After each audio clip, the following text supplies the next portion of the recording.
हिंदी में एक शब्द है जवाब देना। इसका मतलब है आंसर देना और इसी का मतलब है बदतमीजी करना। जवाब मत दो, एक ही शब्द, एक जगह उसका मतलब है आंसर और दूसरी जगह डिसरिस्पेक्ट। मुझे ये चीज़ जेन्युइनली इंटरेस्टिंग लगती है। आखिर एक सवाल का जवाब देना कब से किसी की बदतमीजी हो गया। हम बचपन से एक और लाइन सुनते हुए आए हैं, बड़ों से बहस बिल्कुल नहीं करते। और ऑनेस्टली मैं इससे डिसएग्री नहीं करती। हर बात को आर्ग्यूमेंट बना देना भी कोई मैच्योरिटी नहीं है, लेकिन बहस और सवाल में डिफरेंस है ना। अगर मुझे आपकी बात समझ में नहीं आई और मैंने पूछा लेकिन क्यों, इसका क्या रीज़न क्या है या क्या कहना चाहते हो आप, तो मैं आपसे लड़ नहीं रही हूँ इस चीज़ के लिए। मैं समझने की कोशिश कर रही हूँ जो मुझे नहीं समझ में आया। फिर ये जवाब देना कैसे बन गया, कैसे बहस करना बन गया। और यहाँ मुझे एक चीज़ और भी ज़्यादा जो इंटरेस्टिंग लगती है ना, वो ये है कि हमारे घरों में सवाल पूछना एक्चुअली बैंड नहीं है। दिन भर सवाल ही होते हैं, लाइक कहाँ गई थी, इतनी देर क्यों हुई, किससे बात कर रहे थे, ये कब करोगे, शादी कब करोगे, इसके आगे क्या करोगे, पढ़ाई अब क्या करना है, कहाँ जॉब करोगे, क्यों करनी है। सवालों की कोई कमी नहीं होती है हमारे घरों में, इंडियन फैमिली में।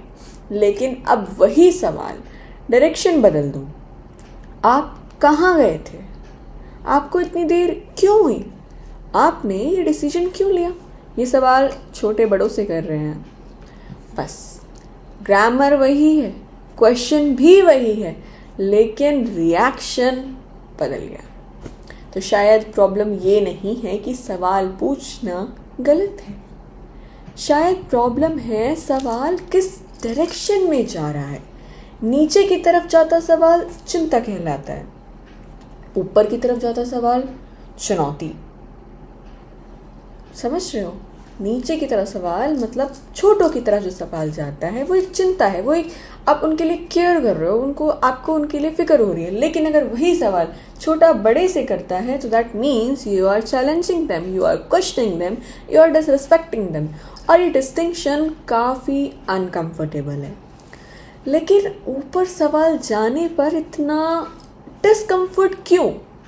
यहाँ साइकोलॉजी और भी ज़्यादा अमेजिंग हो जाती है। एक कॉन्सेप्ट है illusion of explanatory depth. Simple language में हम अक्सर किसी चीज़ को जितना समझते हैं उससे ज़्यादा समझने का कॉन्फिडेंस रखते हैं। जब तक कोई हमसे कहता नहीं है ठीक है आप मुझे स्टेप बाय स्टेप समझाओ, और अचानक हम अटक जाते हैं। और मुझे लगता है एक जेन्युइन क्वेश्चन भी कभी कभी यही काम करता है। वो बिलीफ का ऑडिट है। आपने कहा ये रूल है, मैं पूछती हूँ क्यों? ये रूल है तो क्यों है? अब रूल को एक्सप्लेन करना पड़ेगा, और अगर रीज़न है बहुत अच्छी बात है, फिर तो मुझे समझ में आ जाएगा, मुझे रीज़न मिलेगा, शायद मैं समझ जाऊँ। लेकिन अगर रीज़न नहीं है और सिर्फ वो रूल बना हुआ है तो सवाल ने एक अनकंफर्टेबल चीज़ एक्सपोज कर दी कि हम जिस चीज़ को ट्रुथ समझ रहे थे शायद वो सिर्फ किसी चीज़ की रिपीटिशन था जिसको बार बार रिपीट किया जा रहा है। और यही मुझे एक बात और पसंद आती है कि आपका सवाल एक ऐसा बिल है जो शायद सामने वाला चुका ही ना पाए, क्योंकि कई बार कोई रूल किसी ने बनाया ही नहीं होता है, बस उसको हम फॉलो कर रहे हैं। उसे बस अगली जनरेशन से पिछली जनरेशन ने पास किया होता है कि हमने किया है तुम भी करो, तुम कर रहे हो वो भी करेंगे। सिंपल। हमारे घर में ऐसा ही होता है। हमारे समय में ऐसा नहीं होता था, हमसे भी तो किसी ने नहीं पूछा, हमने भी सिर्फ यही किया है। और फिर बच्चा आकर पूछ लेता है लेकिन क्यों नहीं, क्यों आपने कुछ और नहीं किया? अब पहली बार उस रूल को जस्टिफाई करना पड़ रहा है, उसको आंसर करना पड़ रहा है, और शायद गुस्सा उस बच्चे से कम उस अनकंफर्टेबल डिस्कवरी से ज़्यादा होता है हमें कि भाई हमसे सवाल कर ही क्यों लिया गया जब ये हम पहले से फॉलो करते आ रहे हैं, तो इस पर क्वेश्चन क्यों उठाया जा रहा है। लेकिन रुको, मैं यही एक तरफा आर्ग्यूमेंट नहीं करने वाली, क्योंकि अगर मैं ये बोलूँ कि जो भी बड़ा सवाल सुनकर गुस्सा करे उसके पास रीज़न नहीं है, तो ये भी एक आलसी कंक्लूजन होगी जो मुझे फील होता है। हर सवाल जेन्युइन नहीं होता, हर सवाल का मतलब नहीं होता है, हर सवाल नेसेसरी या इम्पॉर्टेंट नहीं होता है। कभी कभी हम अपने डिसएग्रीमेंट को क्वेश्चन मार्क पहना देते हैं कि आपने ऐसा क्यों किया, लेकिन अंदर से हमारा मतलब होता है आपने गलत किया और मैं आपको प्रूव करके दिखाऊंगी। That's not curiosity, that's an argument wearing a question costume, और सामने वाला कॉस्ट्यूम पहचान सकता है। दूसरी बात, टोन मैटर्स। एक ही सवाल दो तरीकों से पूछा जा सकता है।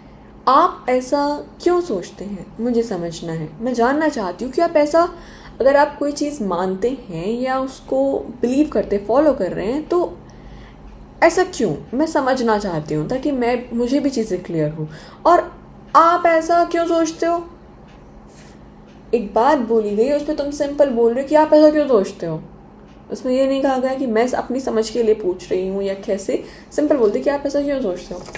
वर्ड सेम है लेकिन इंटेंट कंप्लीटली डिफरेंट है। तो अगर हम चाहते हैं कि लोग हमारे सवालों को सीरियसली लें, तो हमें भी ये रिस्पॉन्सिबिलिटी लेनी पड़ेगी कि हम जेन्युइनली सुनने के लिए पूछ रहे हैं या सिर्फ अपनी बात साबित करने के लिए। और एक बात जो शायद हमें एक्सेप्ट करनी चाहिए, बड़े हमेशा गलत नहीं होते। एक्चुअली कई बार बड़े बिना एक्सप्लेनेशन दिए भी सही हो सकते हैं, क्योंकि एक्सपीरियंस का हर हिस्सा वर्ड्स में कन्वर्ट नहीं हो सकता। कुछ चीज़ें होती हैं जो सिर्फ एक्सपीरियंस के थ्रू हमें समझ में आती हैं, उनकी कोई एक्सप्लेनेशन नहीं होती है हमारे पास। कोई इंसान 30 साल की लाइफ देखकर समझ सकता है कि यार ये मत करना, इस चीज़ में तुम फंस जाओगे, तुम परेशान हो सकते हो, और शायद वो तुरंत उस इंट्यूशन को 5 मिनट की लॉजिकल एक्सप्लेनेशन में कन्वर्ट ना कर पाए।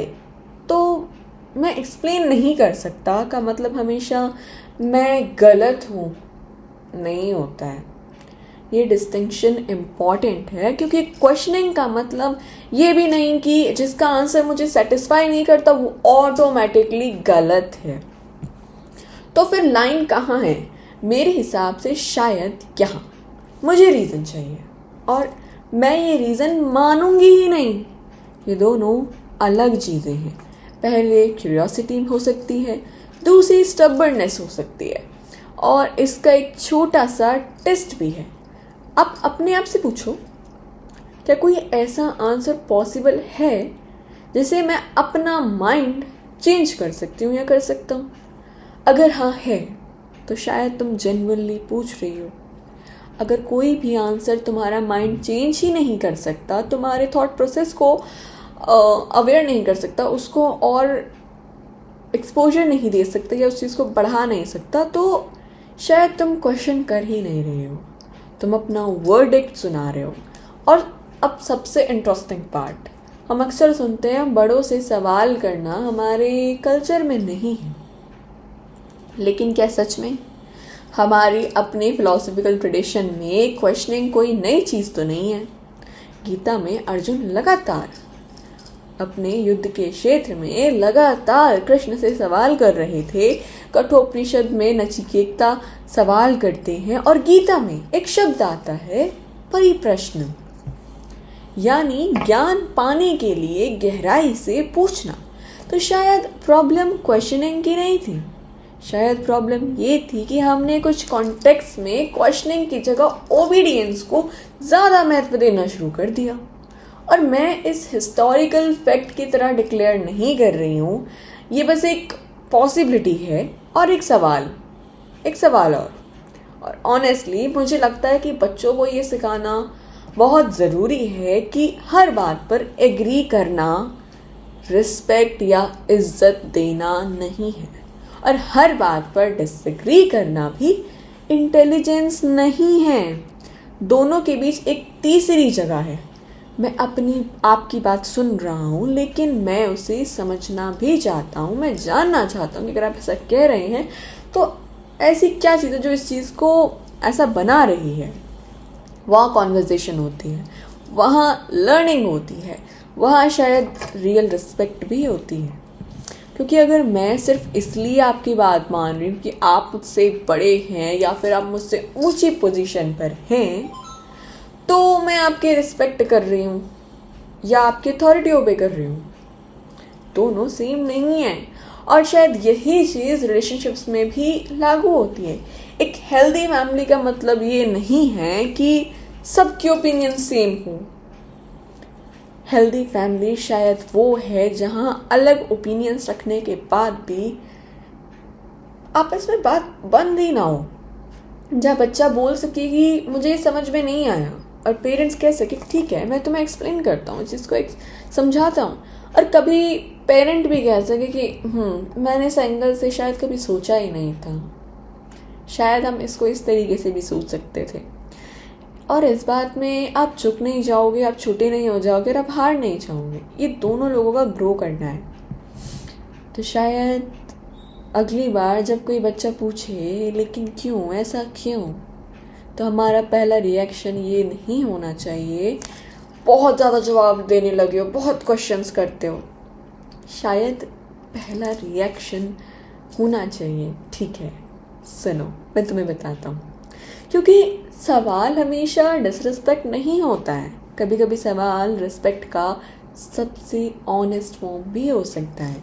क्योंकि मैं आपकी बात को इतना सीरियसली ले रही हूँ कि मैं उसे ब्लाइंडली एक्सेप्ट नहीं करना चाहती, मैं समझना चाहती हूँ। तो एक आखिरी सवाल जो मैं हर किसी से पूछना चाहूँगी कि अगर आज कोई आपसे पूछे कि आप ये क्यों मानते हैं, आप इस चीज़ में भरोसा क्यों करते हैं, तो आपके पास उसका जवाब होगा या सिर्फ नाराज़गी? Think about it.